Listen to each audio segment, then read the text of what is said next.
তখন এইসব খাবার প্রায় রোজের থালায় থাকতো না।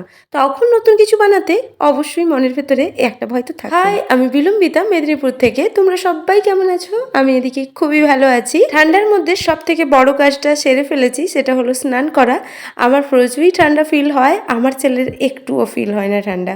এইটুকু ছেলে কিন্তু একটুও ভয় পায় না, দুই ছেলেরই সেম কেস। আচ্ছা, আজকে না একটা ইউনিক ভাবলাম কিছু বানাই। আর জানো তো, ইউনিক তো বলবো না, হয়তো অনেকেই খেয়েছো, নামটা আমি জানি না, রেসিপিটা দেখলে বুঝতে পারবে। এই জিনিসগুলো আমার বর হচ্ছে সকালবেলায় এনে দিয়েছে, মানে বটম মাশরুম আর এই যে কালারফুল ক্যাপসিকামগুলো কি যেন বলে, আমি ঠিক জানি না এইগুলো। আগে জানো তো ইউনিক কিছু বানাতে গেলে না মানে এতটা সাহস পেতাম না, আরে যদি ভুল হয়ে যায়, হ্যাঁ জিনিসগুলো হচ্ছে নষ্ট হবে, তো আমি না এতটা সাহস পেতাম না। কিন্তু এখন সেই ব্যাপারটা আর কাজ করে না মনের ভেতরে, জানি কনফিডেন্স আছে যে বানিয়ে ফেলতে পারবো। মশলার জন্য কি কি নিচ্ছি বলে দিচ্ছি। আদা, পেঁয়াজ, রসুন, চিনে বাদাম, টমেটো দুটো নিয়েছি, আর তার সাথে পোস্ত। তবে প্রসেসিং একটু আলাদা, তো দেখিয়ে দিচ্ছি। প্রথমে এই যে গোটা ছোটো ছোটো পেঁয়াজগুলো ছিল না, এগুলো ফ্রাই করে নেবো।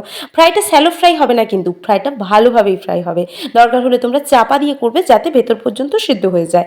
আর এদিকে এই যে মশলাগুলো করবো যেগুলো, সেগুলো নেড়ে নিচ্ছি ভালো করে। দেখতেই পেলে ফ্রাই হয়ে গেছে। তো এটার একটা পেস্ট বানিয়ে নেব, অবশ্যই পোস্তটা দিয়ে পেস্টটা বানাবো। আর এদিকে মাশরুমগুলো ভাজার জন্য বসিয়ে দিয়েছি। আর জানো তো, মাশরুমে তো খুবই জল বের হয়। এই দেখো না, ভাজা করতে কতটা সময় লেগে গেছে। আর জানো তো, আমার তো এক পুচকে সোনা আছে, ওকে নিয়ে আমার এইটুকু রান্না করতে 1 ঘন্টার উপরে লেগে গেছে, কারণ বারবারও কাঁদছে, ওকে গিয়ে ধরতে হচ্ছে। আচ্ছা, মাশরুম ভাজা হয়ে গিয়েছিল, এদিকে এই যে মাছগুলো বসিয়ে দিই। জানো তো, চিংড়ি মাছ খেতে আমার খুবই ভালো লাগে, কিন্তু আমার বর না খুবই ভয় পায়, কারণ ও কি ভিডিও দেখেছে, তাতে নাকি চিংড়ি মাছ বেশি খাওয়া ভালো নয় এটা বলেছে। তো আমার তো খুবই ভালো লাগে, প্রায়ই আমি খাই। চিংড়ি মাছগুলো প্রায় ভাজা হয়ে গিয়েছিল, তারপর কালারফুল ক্যাপসিকামগুলো দিয়ে ভালো করে ভেজে নিয়েছি। আর প্রত্যেকটা জিনিসই আমি ভালো করে ভেজে নিচ্ছি। যেই মশলাটা আমি আগেই রেডি করেছিলাম, সেটা এখন এই যে তেলে গোটা গরম মশলা দিয়েছিলাম, তারপর এই মশলাটা দিয়ে দিলাম।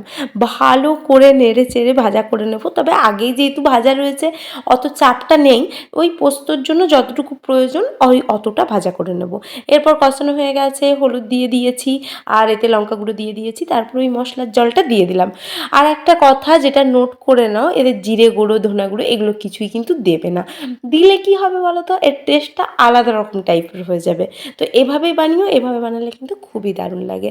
দেখো আমার প্রায় রান্না রেডি হয়ে গেছে। এরপর অল্প একটু জল দিয়ে দিয়েছি, আর গরম মশলাটা এখন দিয়ে দিলাম। এটা একটু ফুটতে থাকবে, ব্যাস রেডি হয়ে যাবে। একদম অল্প টাইমের ব্যাপার, রেডি হয়ে গেছে। আর আমি এটা খাচ্ছি লুচির সাথে। দারুণ টেস্টফুল একটা খাবার, তোমরা বানিয়ে খেও, তারপর আমাকে কমেন্ট করো কেমন লাগলো। দেখা হবে নতুন গল্পে, বাকি রইল অনেক কথা। বাই বাই, আসি তবে।